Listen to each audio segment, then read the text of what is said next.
Well, let's go to a voicemail that came in from one of our listeners. This one is from Dustin.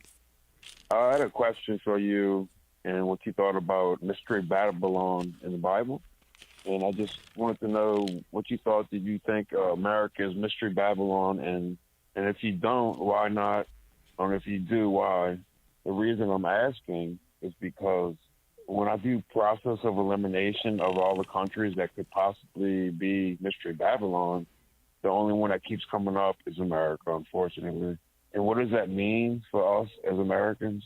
If it's true, what do we do? What's our next step? Thank you. Mm-hmm. Okay, so you're referring to Babylon as it's described at the very end of the book of Revelation. Really, the last handful of chapters focus on this. In Revelation chapters 17, 18, and 19, you have really the fall of Babylon. Now, Babylon in the Old Testament, of course, under Nebuchadnezzar, came against the people of God. And so when the New Testament, when the book of Revelation in particular talks about Babylon, it's drawing from Old Testament imagery, this empire that was persecuting the people of God. And you have it, the same language, with regard to Babylon used in the New Testament at times with reference to the Roman Empire.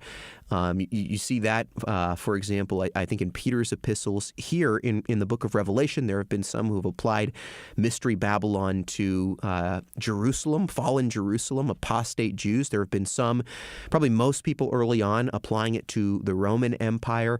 My view is that when you read the book of Revelation, and then especially when you get to these last chapters, Babylon, Mystery Babylon, it's better not to just identify it with one particular country or empire, but thinking of it as this evil, demonic system that continues to manifest itself throughout history and is characterized by certain things. It's characterized by idolatry. It's characterized by sexual immorality. It's characterized by having this seducing influence. It tries to lead people astray. It's characterized by this sort of ungodly prosperity and drunkenness and opulence.